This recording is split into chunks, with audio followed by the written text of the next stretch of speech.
You're watching Cable 2.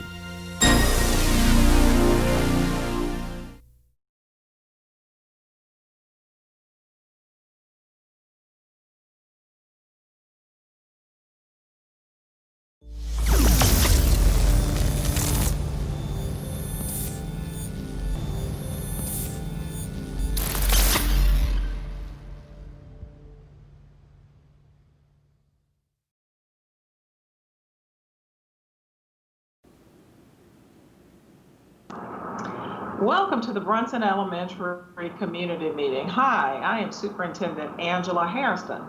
We hope this presentation answers a lot of your questions. However, because we can't hold a traditional town hall meeting and want to answer many of your questions, as many as possible, once we complete this presentation, you will have an opportunity to email us questions. You've seen the email address on the monitor. I will read it aloud and you'll see it several times throughout our presentation. The email address is Brunson, B-R-U-N-S-O-N, Brunson Options, B-R-U-N-S-O-N-O-P-T-I-O-N-S, Brunson Options, at wsfcs.k12.nc.us. Please email us your questions as we present to you information about the new Brunson Elementary. This address will again appear throughout the presentation. Chief Communications Officer Brent Campbell will monitor this account, and when we finish our presentation, he will moderate live questions and answer, or he will read the email questions that you have sent to him, and we'll get those responses out to you. We'll also post many of those responses in the coming days. We'll also have an opportunity to complete a survey. The survey will be posted on the school website, the Cook Elementary School website, and the Brunson Elementary School website, and on our main website. This evening, I want to thank all of our presenters for being here, and we'll have introductions momentarily. But this is an exciting time. Brunson Elementary, not only Brunson Elementary, the new Brunson Elementary.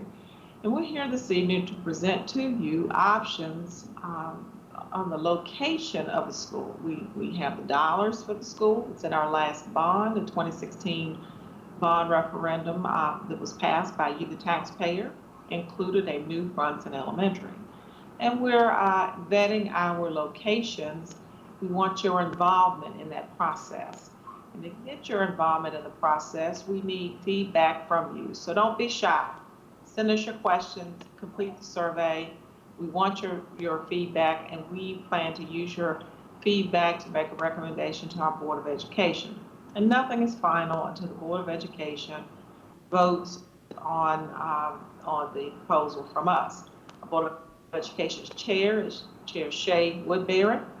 She is supported by Vice Chair Lyda Calvary Hayes, and our Building and Facilities Chair is Board Member Leah Crowley. So we'll start with introductions this evening, and we'll start, let's start up here with Sarah this time. Sarah's from Brunson, so will you introduce yourself to our community and our public? Yes, ma'am, thank you. I'm Sarah Huddleston. I'm the Assistant Principal at Brunson Elementary. And we'll go right over here to Paula. Paula Wilkins, Principal, Cook Literacy Model School. And Grace.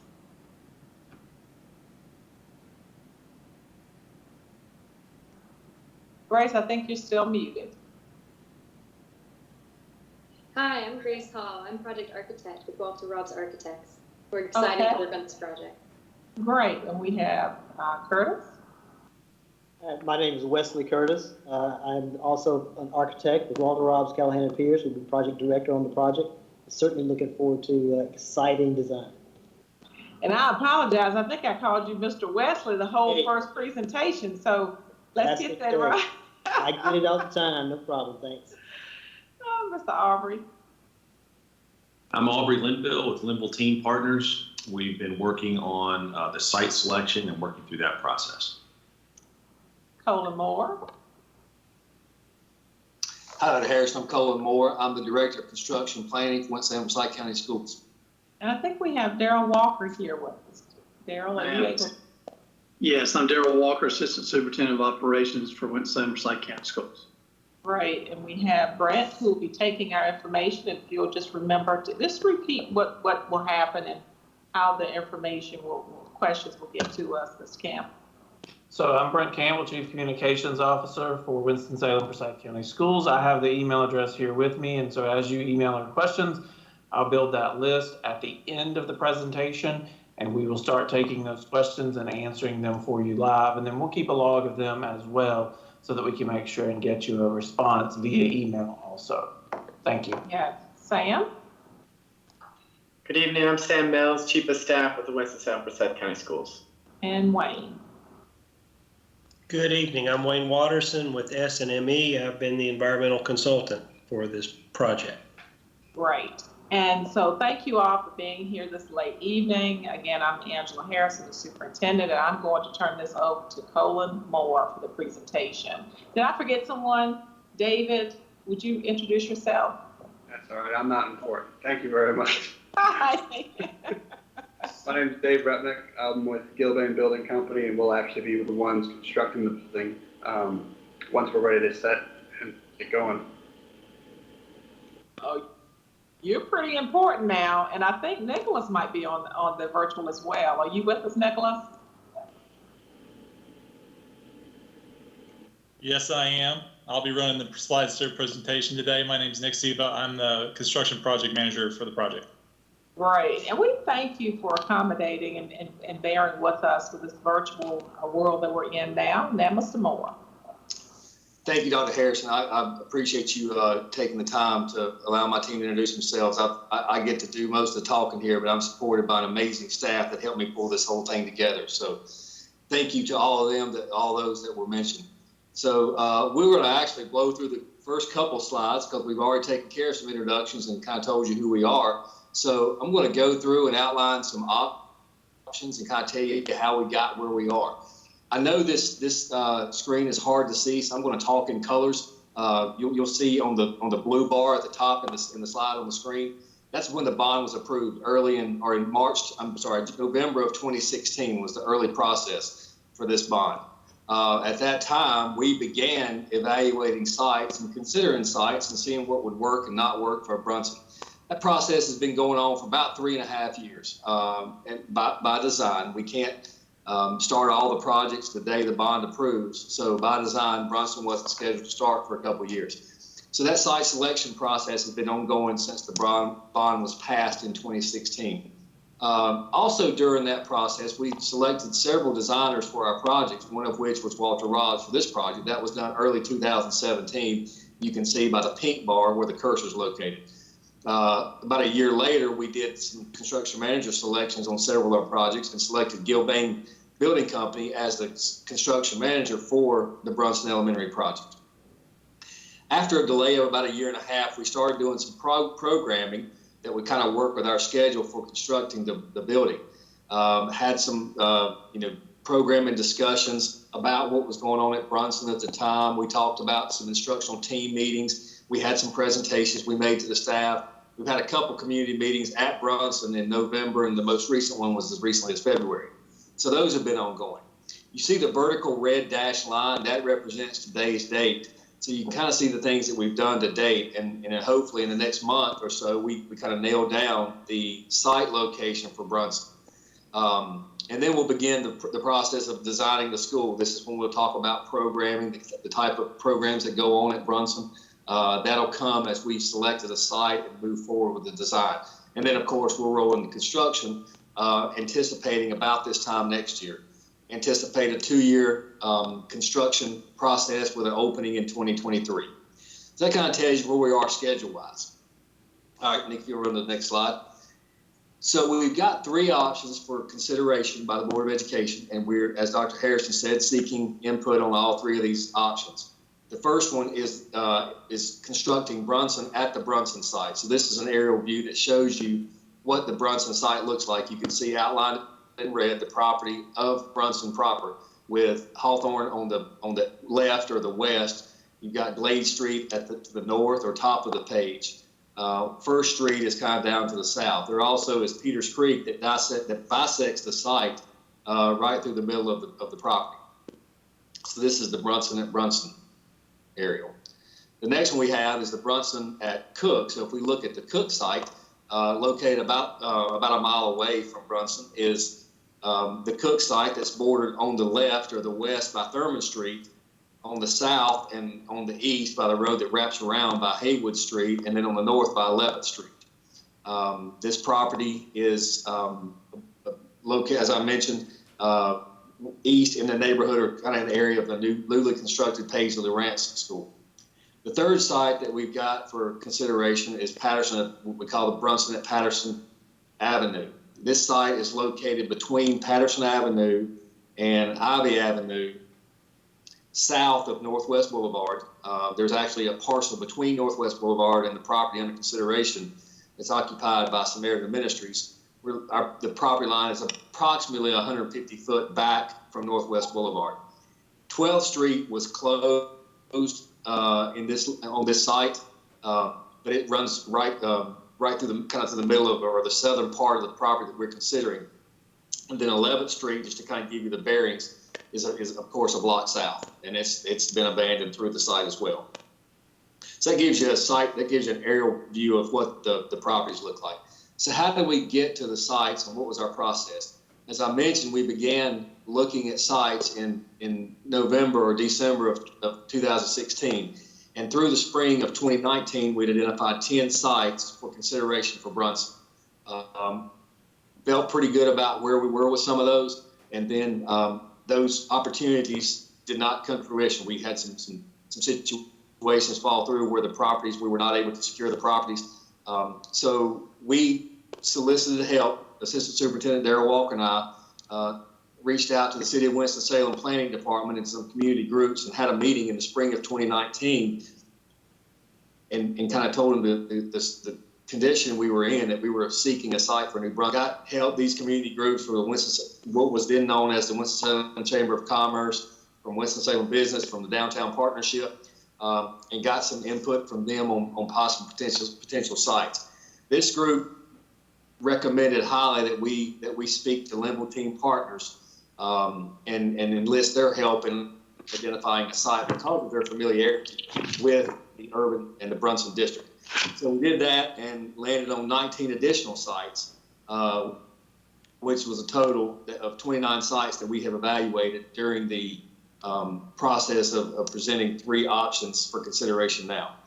For this next step, I want to ask Aubrey Linville to step in and kind of talk about our 4-step process for evaluating those sites. Aubrey? Sure. Thanks, Colin. Linville Team Partners was engaged with this project early spring of 2019, and we were charged with casting as wide a net as possible to find all available sites within the Brunson district. We were looking for sites that were between 4 and 15 acres, or existing buildings that were available, vacant, or soon to be available, or something that we just had to know of within the community in this district, over 75,000 square feet. So we worked with the city planning folks, we worked with all of our leaders and folks, our sphere of influence, to find 19 sites within the Brunson district. Then we took it on to step 2, and we reviewed and ranked those sites with Colin and his team. And when I say we casted a wide net, those 19 sites, many of those we weren't even sure if they were available for sale or they weren't priced, but we wanted to just throw everything on the table and let it whittle down through this 4-step process. So step 2 was to meet with Colin and his team, review and rank the sites based on location, site specific things such as topography, environmental, size, utilities available to it. And we ranked them based on a green, yellow, and red system. And after step 2, we ended up with 7 green sites. That meant let's continue to investigate, let's move forward with those. 1 yellow site, we said, something about it just isn't perfect. Or red, we knew right away that those 11 sites were not going to work. So we had 7 green, 1 yellow, and 11 red. From there, we approached the owners of those sites. We talked to them about their actual availability and pricing. Once we got through that, we planned around those sites, producing preliminary sketch plans, how things could lay out there. Then we discussed the site with some community leaders and an expanded team of Colin staff. We ended up with 3 green sites, and at that point 16 red sites. From there, we pursued option agreements. We took a further step with the architectural team, civil team, and the construction team, and ended up with what we believe to be the best site in the Brunson School District that is not currently owned by the Winston-Salem Forsyth County School System. And that is the Thomasville Furniture site on Patterson Avenue. Thanks, Colin. All right, thanks, Albert. So we'll dive a little bit deeper into these 3 sites that we're talking about, in addition to the Patterson Avenue site that Albert mentioned. You mentioned the Brunson and Brunson site. You can see in this aerial photo here, you're looking to the northeast from the southwest. Shows you the Brunson zone or the Brunson district and the lines that encompasses. You can see some of the things that are in this zone. You've got Wake Forest Baptist Health. You've got BB&T Ballpark, or now known as Truist Stadium. City of Winston-Salem is in the eastern part of this district. So some of the things that show up in this Brunson site, you've got surrounded by historic neighborhoods. Most of the households, about 41.9% of the households in this zone have an income of more than $50,000. That's not the number. That's not representative of what the student population is, but more so the houses that are located in this zone. The site is located about a 5-minute drive down to downtown Winston-Salem. It's within walking distance of Wake Forest Baptist Health and Haynes Park. Kind of a few representations on the next slide to show you some pictures of what the neighborhood looks like. You've got the West End area, the top left, Haynes Park that I mentioned in the bottom left, and then North Carolina Baptist Hospital on that right slide. So we'll get to the Cook site. So the existing Cook site is bound, the district borders are indicated in green in this slide.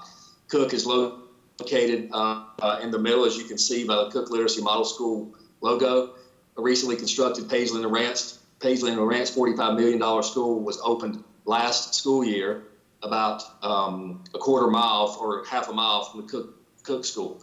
Also on the eastern edge of this district is a choice neighborhoods area that the City of Winston-Salem and the Housing Authority have been awarded a $30 million grant to make improvements in the choice neighborhoods. As I mentioned, this school is within walking distance of the new middle school.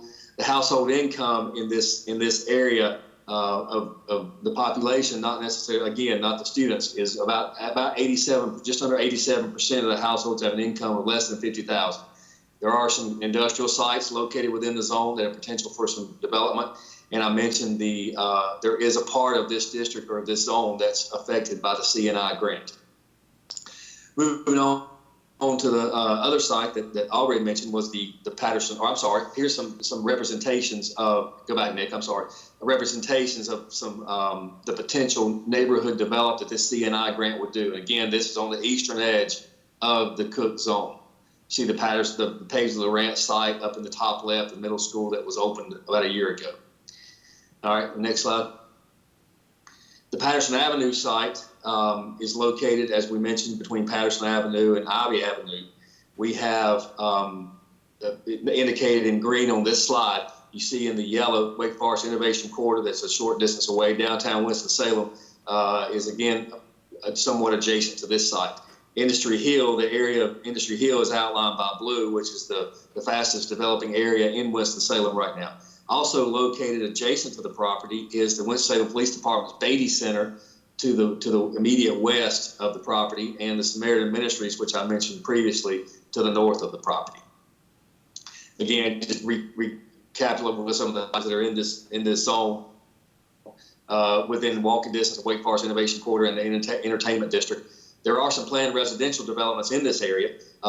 These are, I've got a few renderings of those here popped up on this screen. You can see in the top left just a very conceptual schematic model of some housing that's planned on the parcel that's adjacent to the Patterson Avenue site, and some photos of some similar construction that were done by the developer of this site. All right, next slide. So talk a little bit about testing. What kind of testing have we done in preparation for these sites? The Brunson site, a site, as you know, we have owned. We did do a report of limited groundwater and soil assessment just to get a feel for what was there in preparation for this discussion. That test was performed in June of 2020, so it's a very recent test. The Cook site, we have a few reports from some previous construction there, a subsurface investigation report from 1978 and a subsurface exploration that was done in 1984 that we have reviewed as we've considered these sites. And then also at Patterson Avenue, we conducted, Winston-Salem County Schools conducted a phase 1 environmental site assessment in September of 2019, then also a phase 2 ESA that was performed in February of 2020. Our construction manager, Gil Bain, will speak a little bit to the accommodations he's made in his construction planning when we get to his portion. At this time, I'd turn over to Wesley Curtis with Walter Robbs Architects to talk a little bit about the constructability on the sites, or the design for the construction on the sites. Wesley? Yeah, thanks, Colin. So my task today will be to focus on design, talk a little bit about that, and also to talk about conceptually how the building might potentially sit on each of the 3 sites. So in general, when we think about design of a new school, we look at a lot of various amenities and consider a lot of different types of design features that would be included in the school. And despite, it doesn't matter which site we actually end up with, we would certainly look at all of these various features as we try to incorporate those into the design. One of those would be plenty of light, a lot of natural controlled light into the space. This slide shows there. The idea that we've got collaboration between classrooms and between groups of classrooms and in wings, and to the extent where those classrooms might have doors that open up so they can share between the classrooms. Other design features might be integrated throughout the space, which would include wayfinding. So that you can see there in one slide where kids are on a line that goes from point A to point B. And sometimes those lines are used by parents, going from one spot to the other just to know where to go and how to get there. Obviously, in the times that we're in now, there's a lot of consideration that's being given to social distancing. So we've also looked at the possibilities and think about the possibilities of having various design features that allow that to happen easily, whether it's, as you can see, schemes where you've got circles that happen every 6 feet or 10 feet or 12 feet or whatever. These design elements help teachers and other administrative staff guide the students in providing correct distancing as we require. Next slide. Now, the idea of each one of these concepts is just that. This is, as we looked at this is Brunson. You can see along the left of the screen is Hawthorne Road, and at the very top we've got Glade Street. As we look conceptually at how the building might fit on the Brunson site, we felt like it was very important to try to keep the building on the road side as opposed to the creek side. The blue line that you see going right down the very center of the site divides the site pretty much, well, not quite in half, but divides it such that it makes it very difficult to have a large area to kind of lay your footprint out. But we felt like we would have to raise the site on both sides because currently it's in a floodplain. We would raise the site up to a point where you're out of the floodplain and then locate the building on one side, the playground on the other side, and then have a parking lot that'll allow you to stack cars and get cars off of Hawthorne Road and stack and be able to drop kids off, as well as a bus to be able to travel in and drop kids off as well. You can see the little vignettes that we try to show either side of that, looking at different angles. Again, these are just block representations of a square foot of a footprint of a building. Not that this is how the building would look, but it gives you a feel for how close the building would be actually in the creek area. So just because the site is so narrow and the available space is kind of small. The next site we have is the Brunson at Cook site. At this site, you can see, just for reference, Thurman is on your far left. You got Haywood at the very bottom of the site plan there. thought here would be to locate the school and to have a layout such that the access along the classroom wings is east and west. Ideally, that's the best access for orientation of classrooms, because what we're trying to do is get natural light both from the south and the north, and we can control light better when we have classroom oriented to that position. This site allows us to do that pretty effectively. So you would have basically your entry view looking from Thurman, Haywood up and through between the trees to the entry of the main building. And then at the very rear of the building, you'd have access from bus parking and the play from 11th Street and Haywood coming on ramp. Again, you can see the vignettes on either side, kind of views of what the building would look like from just from a block model standpoint, and how it would actually sit on the site. Next slide is Brunson at Patterson. Again, for reference sake, you can see Patterson Avenue to your left, and to the north of this, I've just kind of stated Northwest Boulevard. It's actually not there, it's just a little further north of that, but that kind of gives you a reference point to how the site sits. Again, we would envision possibly coming in off of Patterson with your student drop off, parent cars there, and then from Ivy Avenue from the bus park lot, dropping off students along there with a avenue that would allow all the students come together with a walkway that would lead to the building. The thought here again would orient the classroom such that access is east-west. This site allows that to happen, to get the natural light in, and gives us plenty of room for play and sports area. I think this site really gives you a lot of good space for your play and sports area. And then you can see in your vignettes kind of the block layout of those buildings and how the play fields would work, and how the entry coming into the facility would be laid out. Colin? All right, thank you, Wesley. So we talk about the cost of the three options. So we want to take a little overview of that. When we're dealing with costs of projects, we talk about hard costs and soft costs. Hard costs are typically referred to costs such as construction and site development and land purchase. I'm going to ask David Repnick with Gilbane Contracting to kind of step in and talk to us a little bit about the construction costs for all three options. Thanks, Colin.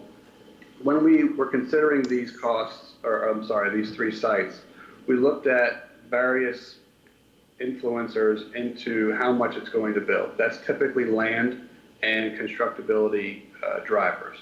So the first thing that we looked at is each site individually, and we realized that there are common costs across all three sites. Those being, we're developing land at about approximately $200,000 per acre, so it's a simple straight math equation. Also with each one of these sites, we have demolition costs to consider. So demolition costs have applied across all three of these sites as well. And then finally, as within any downtown urban site, there are environmental considerations that we need to address.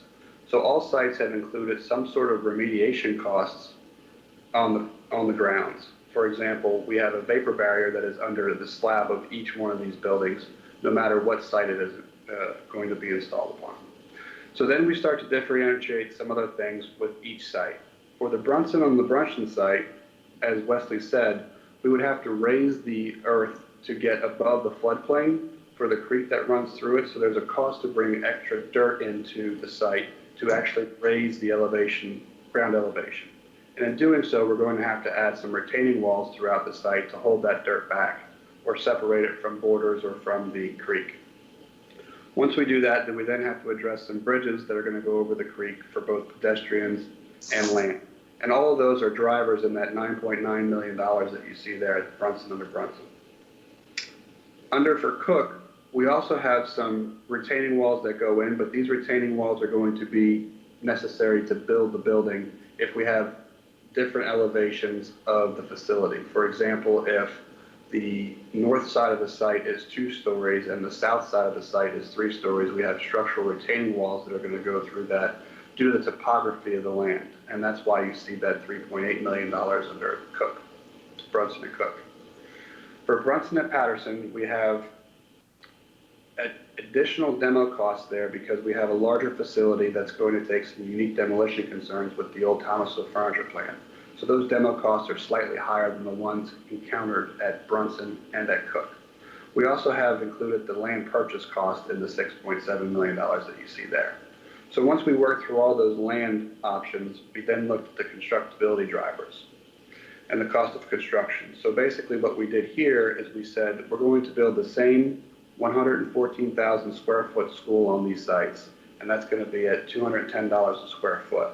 Now we need to look at the things that make each one of these sites unique. For example, the Brunson on Brunson site was very narrow, as Mr. Curtis pointed out, with the creek running through it. That's going to drive some special equipment that we need to build it. For example, a tower crane needs to be on that site just in order to move equipment and materials around the site. There's not much space to work around, so we need to bring in things like tower cranes and smaller equipment. That's also going to drive or slow productivity on those sites. So we estimated it's going to take an additional approximately 2 months to build the school on the Brunson and Brunson site.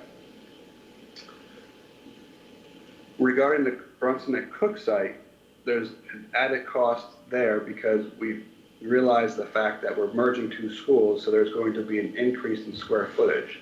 So that's what's driving the uptick in price for the Cook site. It's going to be a bigger school. And then at the Patterson Avenue site, once we knock down the building, we'll have a pretty open area and it's just a straight cost per square foot. So basically, that is the easiest relative to accessibility on site and getting to it from off site as well. And that's kind of how we came up with all these costs. Colin? Okay, thanks, Dave. So we'll talk about the number of students that we have assumed for each site. You see a little bit more construction costs for a little bit more building at Cook. Each site has assumed 800 students. At Cook, when we merged the two schools, and we'll talk a little bit more about those numbers in a few slides later, but at Cook, if we're merging the two schools, we've anticipated 926 students. So we have built a little bit bigger building than the 114,000 square footer that Dave mentioned. So that kind of tells you where we are with the number of students on each site. We talked a little bit about soft costs. I mentioned those earlier. We do have soft costs that go into the construction. Those soft costs include things such as design, paying the architect. We got to do some testing of the site in addition to other testing that we do during construction. There are relocation expenses that we have to encounter, and those would also include any kind, and that's the significant difference between the Brunson and Cook sites versus the Patterson Avenue site, is if Brunson and Cook are selected, then we have a school that we have to do something with the kids because construction can't be performed on either of those sites with kids still in the building. The logistics of it just do not allow it. So there's a significant amount of cost to relocate those students into some kind of a swing space. We also have furniture costs, technology, and other equipment that will go into the buildings. Total project cost across all three options, you're looking a little over $42 million for the Brunson option, just over $36.5 million for the Cook option, and just over $34.5 million for the Patterson Avenue option. So that kind of tells you where we are with the project cost. So David mentioned this term called remediation. So we thought we'd kind of address a little bit what is remediation. So remediation is, by definition, is removing or correcting of a fault. I've asked Wayne Watterson with SNME just to kind of very briefly tell you, as the author of the testing reports that I mentioned earlier, what his understanding or what he has found through this testing at these sites and what the remediation piece would look like. Thank you, Colin. From the testing that we did, we really didn't find anything we didn't expect from urban location that these sites are located. So nothing unexpected there. Mr. Redmick did mention remediation there at all three sites, and we have looked at a vapor barrier system below the slab on grade areas at the site. We've looked at capping or a cap barrier system at other locations on the properties. These are pretty standard practices, and they're appropriate for the results that we found at our locations. Also, we did look into participation into North Carolina Department of Environmental Quality's Brownfields program. It's a very mature and robust program, but we've looked at that to ensure adherence to successful remediation that we may do. Yeah, thanks. Thank you, Wayne. We mentioned that just solely for the reason the Brownfields program is available on properties that weren't previously owned by an owner. So we would have that opportunity possibly on a Patterson Avenue site. So we'll talk a little bit about student assignment. How do we get to the numbers of what we used as we were trying to figure out what size school to use? So when the 2016 bond was passed by the voters, it plainly stated that funding would be provided for a new Brunson Elementary School with a capacity of 800 students. That's where we get the 114,000 square foot plus or minus that we're kind of designing to. So we want to look at what numbers are right now. The average enrollment for 2019 and 2020 at Brunson, we had an average of 479 students, and at Cook there were 242 students. Residential students, so there are a number of students that live in those residential zones that we pointed out to you earlier. The number of students that live in the Brunson residential zone is 360. Due to our choice program, not all those students go to Brunson, some choose to go to other schools, but there are 360 students in the Brunson residential zone. Likewise, there are 344 in the Cook residential zone. We also have, again, with our choice patterns, we have the opportunity for students outside of the residential zone to attend school at either of these two. In 2019-2020, we had 278 students attending Brunson from outside of the Brunson residential area. And at Cook, we had 58 students that were attending Cook from outside the Cook residential area. In a Brunson-Cook merger, after we analyzed these numbers, look at it, discuss it with student assignment, we landed on a capacity design for 926 students. So as I mentioned in the previous slide, a Cook-Brunson merger would result in a 926 student school. So talk a little bit about the merger of Brunson and Cook. The Brunson-Cook merger, right now, that option is the only option that would result in the merger of the two schools if that's accepted by the Board of Education. So we kind of talk about what does that merger look like. This option is the only one that results in the boundaries being redrawn. So we're not going to need to redraw the boundaries on a Brunson at Brunson site or a Brunson at Patterson Avenue site. And thirdly, talk about if these two schools were to merge, what would the name be? We had a lot of questions along what's the name of a new school. By our policy 8120, we have a couple things that are required to do. Number one, we have to get public input of school name suggestions. Our policy requires that. Additionally, we are required to have a public notice of when the Board of Education meeting will be held to discuss those names. So that has to occur. We have to give public notice of that meeting and when we're going to suggest the name or when the names will be discussed. And then thirdly, there must be at least one public hearing in which the public is able to give comments and the Board of Education is able to hear on those comments regarding the suggestions of names from the public. So that's not a private process. That's something that's very public involvement. Mentioned a little bit about relocation during construction. So this happens if the Brunson or the Cook sites are selected. If we go with those two sites, what's going to happen to students and staff during construction? We basically have two options. All the students at the school, Brunson or Cook, would be relocated to a swing school. If there's a school that we have available that's not currently occupied, then those students would relocate to that swing school during the construction, anticipated to be approximately 2 years. We may, as we delve a little bit deeper, could figure out if that could be done for only one school year by starting at a certain time. But that would basically, you would relocate to a swing school during the construction. The other option is to disperse all the kids to other schools around the district. Ultimately, this decision is made by our Board of Education. As we start to wrap up, I want to talk about the survey. Dr. Harrison mentioned that we have a survey in place that allows you and encourages your input on the three sites. This link is available on the Brunson and Cook websites. Do encourage you, if you have some comments and would like to take the survey, it's a very user-friendly survey in which you can select your preference on the site and why. You're allowed to make comments about the pros and cons of the site. This survey will be available through Friday, August 28th. So again, those are both located on the Brunson and Cook websites. And in conclusion, I want to again reinforce what the email address if you'd like to submit questions. I've been notified by Brent that we do have some questions coming in, but send those to brunsonoptions@wsfcs.k12.nc.us. And it's my understanding that that's being flashed up on our live stream as well. So with that, Dr. Harrison, I'll turn it back over to you. Thank you, Mr. Moore. So Mr. Campbell, would you like to read some of the questions to us? We'll try to get them all answered. Yeah, we'll go ahead and start. Some of them we've answered a little bit in pieces, so we'll go through them again just to make sure people understand. The first one says, how much bond money remains in comparison to the cost of the 3 options? In other words, is there enough bond money remaining to handle any of these options? Mr. Moore, would you, Mr. Walker, like to address that? And we'll go back to that slide. Nick, can we go back to that slide where we have the options? Okay, those are the 3, and the bond for this, the bond budgeted for this school was how much? So the bond budget with inflation was about $26.5 million.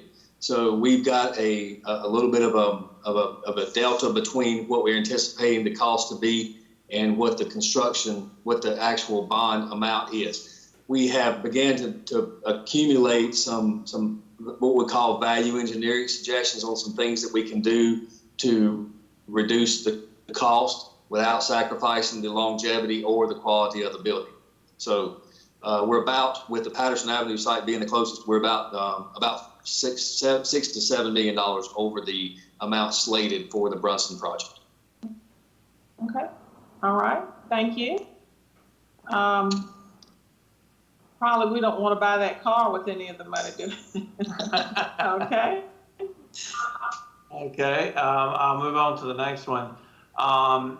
What would be the impact on traffic in the Boston Thurmond area if Cook and Brunson were combined in that location? There's already a lot of traffic coming out of the Paisley-Lawrence, which is in close proximity. Would it be best for Mr.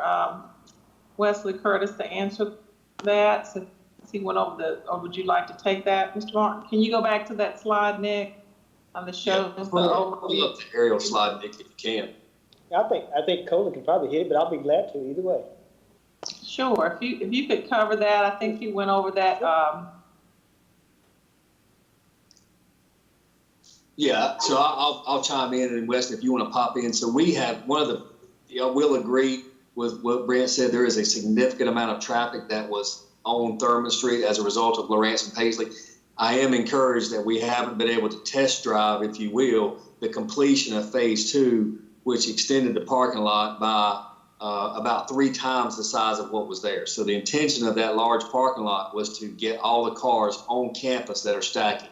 So we're going to see a significant decrease in the Thurmond Street cars stacking because they will be, Wesley has done an amazing job. He was also the architect on Lawrence Paisley.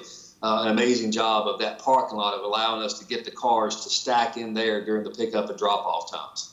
And it is a very nice parking lot with a lot of space. I was surprised at how well the demolition went, and the parking lot, the new parking lot looks great. So it does give you more space, more opportunity to pull cars off of the street there. Right. Did you want to chime in there, Mr. Yeah, Curtis? well, I mean, I would just say from a personal point of view, two of my kids went there, and I can remember coming up and approaching Thurmond, and you're right, traffic, you had to have a person there steering traffic, holding a sign saying, okay, you go, you come here, you move out. And so all of that certainly was in the back of my mind as we were designing this new building, making sure that we had the stacking to get everybody off of Thurmond so you don't have that backup. All right. Mr. Campbell? Okay. How much of a Brunson at Cook merger is what they mean, but how much of a Brunson at Cook would be new construction and how much would be renovation? 100% new construction. There you go. Okay.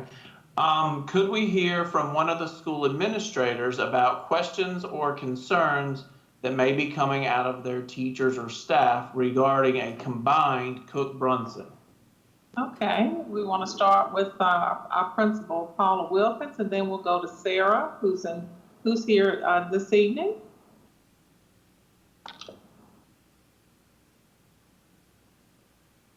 And I want to say that we did survey the staff.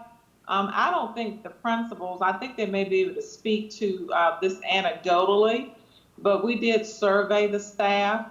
We wanted everyone to give feedback, and both staffs did provide feedback. To be honest with you, it was a pretty good split there between Patterson and Brunson at Cook. There was some variation in the desires and a lot of questions about program design. Could we keep our STEM program? There were some questions about how would the instruction look? Would I have to reapply for my job? Those kinds of personal things came up in the survey, because I did go through the survey. But I see Sarah. I don't know if I see Paula or not, but Sarah, would you like to comment? And then Paula, would you like to chime in? Either one of you all. Mm-hmm. Sure. Paula, you want to go ahead? I tried that. Okay. I would just say the staff in the conversation, I think they just wanted to know more, both community need and hear from parents first. But I would say overall with the staff, I think they had the information, they understand the why, and they know it's in service of supporting children. Children need a safe and a quality school, and they want to ensure that happens, and they want to make sure that that's a priority as the decision is made. I think questions just along the staff were more logistical, as you noted, Dr. Harrison, about timeline with children and the move and what that means for them and merging staff. So that's to be expected. But everybody wants a great decision that focuses on what happens to ensure a great school for students, and that it's a safe place and it will serve students well, both in the community and for a new replacement school as well. I agree. Brunson staff was much along the same lines. It was logistics that I heard about the most, staff reductions, maintaining our magnet. The traffic was something that several people talked about, but like Paula, the staff agreed that each of the sites had their own possibilities, and that whatever the concerns are, we're going to build upon them and do what's best for children. Thank you, ladies. All right, the next one we have Dr. Hairston and team is, at one time there was talk of renovating the Thomasville Furniture Factory as the actual building on the Patterson Avenue site. Is this no longer being considered, and if not, why? I'll toss that to Mr. Moore. Yeah, so that was a consideration early on. We wanted to repurpose the Thomas Furniture Building. We were changed. The biggest driver in that, and I'll try not to talk too technical, was it was going from a factory to an educational environment, which threw us into a completely different category for seismic restrictions, and the cost implications for repurposing that building to meet the seismic requirements was really made this cost prohibitive. We're talking probably about $15 million more in construction costs if we reuse the existing building. It was much more economical to demolish the buildings and build a new building. Thank you. Okay, the next one says, thank you for taking questions. I'm a preschool teacher at Ardmore Baptist in the Ardmore neighborhood. Many of my students feed into Brunson Elementary School after pre-K. My question is, if you use the Brunson site or the Cook site, what is the plan for those students during construction? I think you talked about the swing site a little bit on that question there, Mr. Moore. So if the existing Brunson site or Cook Elementary merger is selected, we would as we usually do with new construction, is move students to a remote location. That would be a swing site. That could be additional mobile units at a school. It could be going to an empty school, which I don't think we have at this time. But it could be taking on a wing or two of another school, splitting the school. So students are moved to a swing site. Sometimes we are able to leave children on site by moving them to mobile units. But in this case, the space is so restrictive that it would be very difficult to do. So we would plan for that. Mm-hmm. Okay, move right on. We've got a couple more here. First, it says, I live in Ardmore and I'm very pleased to hear that Brunson will be updated and potentially moved. When I moved to Winston 20 years ago, we were just 6 blocks away, but there was mold on the facility and it was in bad shape then. We are excited about this new plan. How many floors could these designs be and how might that affect functionality? So let's go to our architect. Is he still on the call? Oh, yeah. Great, okay, Mr. Kurtz, okay. Yes, thank you, Dr. Harrison. I think that right now our goal is to have 2 stories. So on most of the sites that we've looked at, based on the amount of land area that we have on the Brunson Cook and the Brunson at the Thomasville site, we had the land area to have just 2 stories. So that would be our goal. On the Brunson at Brunson site, as you saw in the layout, there's just not enough room to fit a 2-story facility on the site. So portions of that design would have to be 3 stories. And now we've always, it's very difficult for elementary school to have a 3-story site, but there are ways that we can kind of manage it so that there's very little of on the 3-story space, and it may be upper grades or something like that. So. Thank you so much. Okay, moving on. With Patterson being what appears to be the cheapest option, what happens to extra money if it's not spent at Patterson? For the same thing, what happens to money if we save it and build at Patterson? Well, actually, each of the sites are over the amount of money that was allocated through the bond for the site. So there's no expectation that there will be additional money. Will be, as you call it, what was that term you used, Mr. Moore, some engineering work to have the expected cost meet the budget. What did you call that? Yes, ma'am, value engineering. Value engineering. So once we engage in that, the goal is to get it to the bond or either go back to the board for additional dollars at the county commission. So we don't expect additional dollars for this particular project. Okay, it looks like we have 2 more questions here.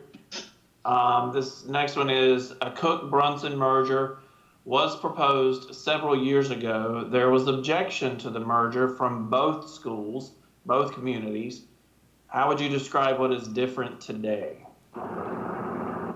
I think several of us were not here, so we had to rely on notes from board meetings, articles, and basically speaking to the community. And what we realized, we had various versions of what occurred. What we think may help the situation this time, however, is to have intense community involvement in the design of the school.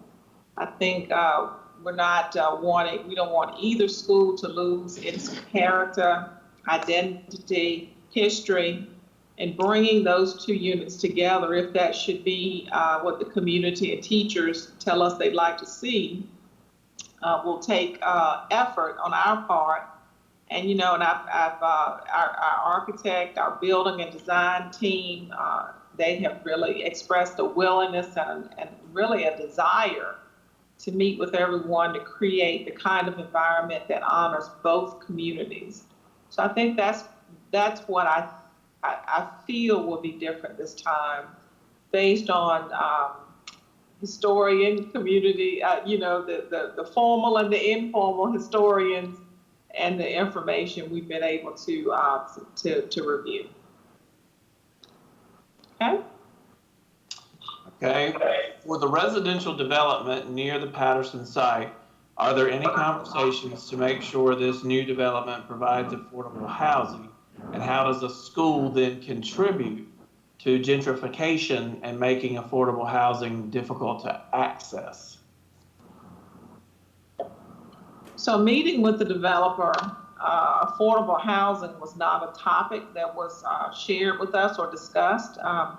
We really are in the school building business, and we referenced that the developer had some ideas, but we didn't want to venture to present his or her plan to the community.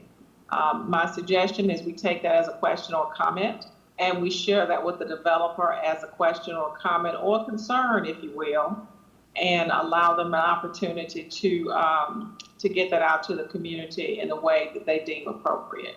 And that will probably be through the planning commission or through the city council. And I spoke too soon. We got a couple more that came in. So Okay, that's fine. The next one says, I'm very familiar with all 3 site locations. What was the decision to move the schools to Thurman and Patterson Avenue? Both of those sites have some concerning activity, and you show pictures of what it could be with the grant for the neighborhood instead of what it is. Safety is my #1 choice, and I must say those 2 new locations don't make me feel safe about my student attending. How can I be helped to feel safe? Was it David that went over the site selection for us? Who covered that for us? I'm sorry, that was Aubrey. I think Aubrey could are probably you address still that. with us? Aubrey, if you could come back on and share the site selection process. And again, we have a developer who has indicated a desire to do some work in that community, but if you could share the site selection process for us again. Sure, I can't elaborate on the information provided related to Cook and the residential pictures that were portrayed there, but there is significant development happening within Industry Hill. There's been no displacement of any residential units. Everything that's coming to that area is new residential. Currently, there's about 255 apartments and a parking deck planned for Trade Street, 11 micro units behind Mixer, and I believe it's 55 or 65 single family and detached housing units planned there just south of 12th Street at the Thomasville furniture site. Colin, you may be able to elaborate a bit on the safety. Those were conversations that you had if you want to address that. But I also want to take a moment to communicate how difficult it was to find a location in the attendance zone. Oh, sure. So that work, if you could share that work. Yeah, no problem. I thought you were speaking specifically about safety. I mean, it is very difficult to find a 4-acre site, and that's the minimum that we were looking for, although we even identified sites down to 2.5 acres that didn't make the list, but I just wanted to throw them out there in case there was an opportunity for some new model of a school to be built on 2 acres. But the Brunson School District is got a lot of challenges to find land. There's a lot of floodplain. It's very densely developed already, and it's very hilly. The topography is a challenge throughout the Brunson District. So I don't know if that answers your question, but there's just not a lot of available. It was a very difficult assignment. And we actually challenged our staff at Brunson and Cook if they were other spaces, because you have a minimum acreage, amount of acreage that you must have for schools of specified sizes. And you can't go up but so high, because again, elementary schools, you might get away with a 3rd floor with the older students being on the 3rd floor, but it's very challenging. You look behind Brunson, you got huge hill houses behind Brunson. It's very much like it throughout the community, and we're trying to stay within the attendance zone. And this property really teeters on the edge of the attendance zone. So it's very difficult, but if there are other properties out there, we certainly want to hear about them for sure. Yes, sir. Next question. Okay, moving along here. Are the conditions at the Patterson Avenue site more potentially hazardous than the other sites? How do those unremediated conditions at Patterson compare to perhaps what was found at the Haynes-Lawrence site years ago? Would you like to take on that one, Mr. Moore? Yeah, I'll defer also to Wayne Watterson. Wayne was familiar. Wayne was basically the author of the testing report that was performed by SNME. Wayne has also been involved in some of the things that were just researched at the Brunson site, and then also has some familiarity with the Haynes site. And also Dave Retnick, who was with Gilbane, may want to chime in as long with his experiences on vapor barrier installations on sites of this similar nature. Wayne, you want to take that? Sure. Looking at the Haynes-Lawrence site from several years ago, it's very different conditions at that site versus what we identified at Patterson. One advantage that we have with a new school construction at the Patterson site would be we can take into consideration some potential issues during construction and address those.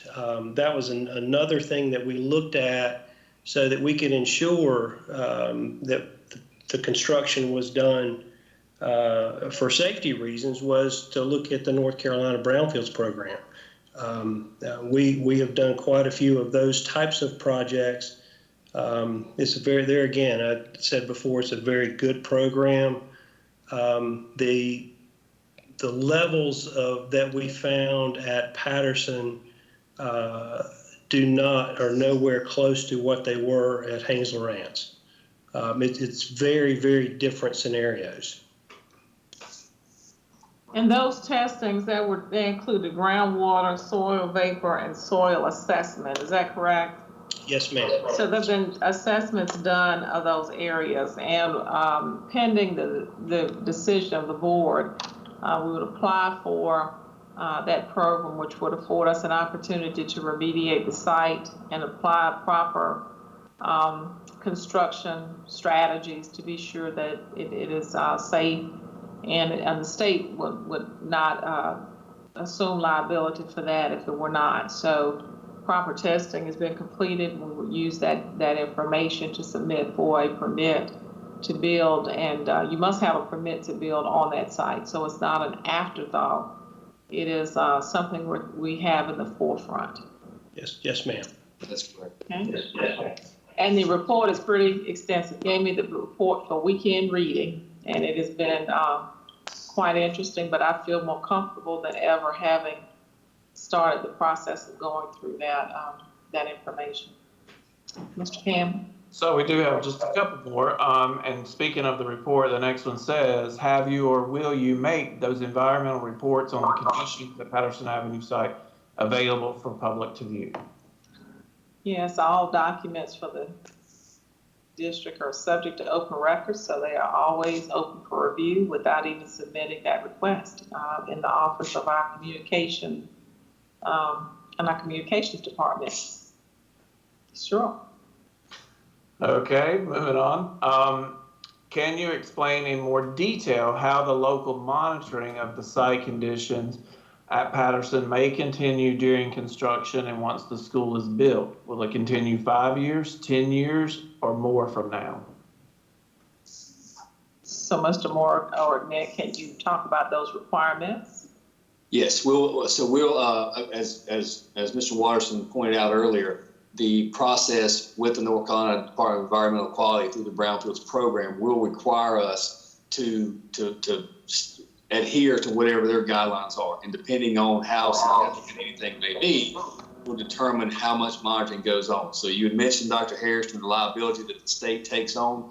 They will enforce or require us, if needed, to do that monitoring. And then if that monitoring is not being performed, then we're basically in violation. So that agreement will outline any monitoring that needs to be done, and we'll have to adhere to that if it's required. They may say that the vapor barrier system that you're installing is significant enough where it doesn't require monitoring. And then that will be part of that design process that we would have to adhere to. Absolutely. Any other questions? We have one last one. So what happens if environmental contaminants are found to be worse during or after construction than just the initial testing indicates? What happens to the project then?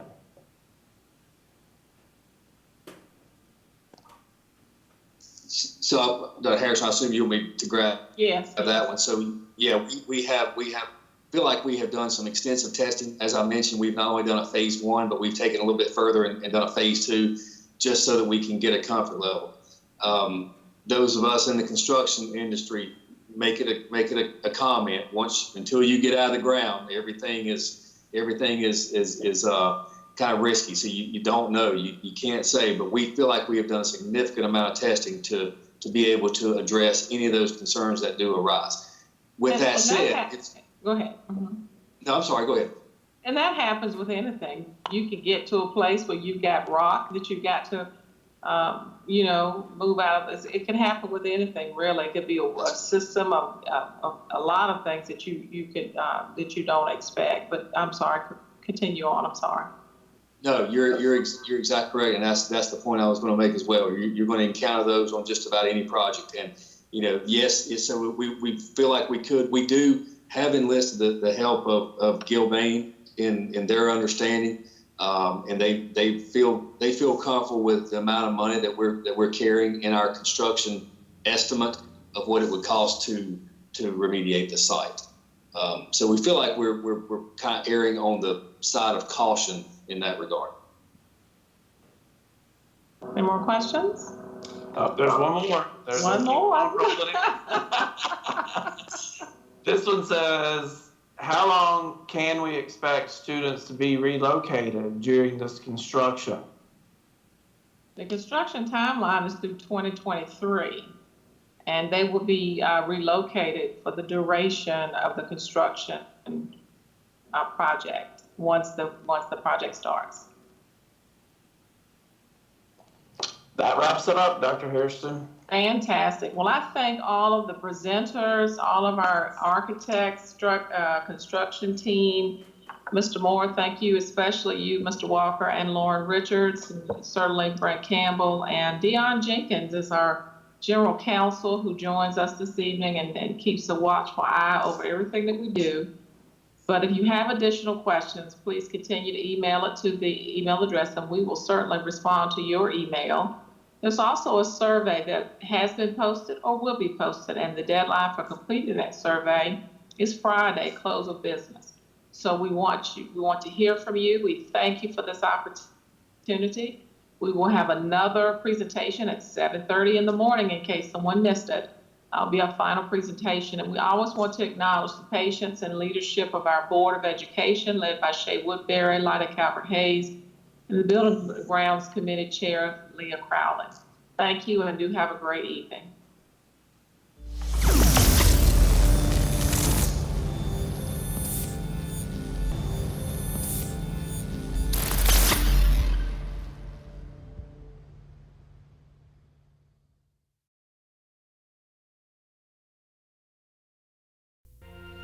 Thank you for joining us on your school channel, Cable 2.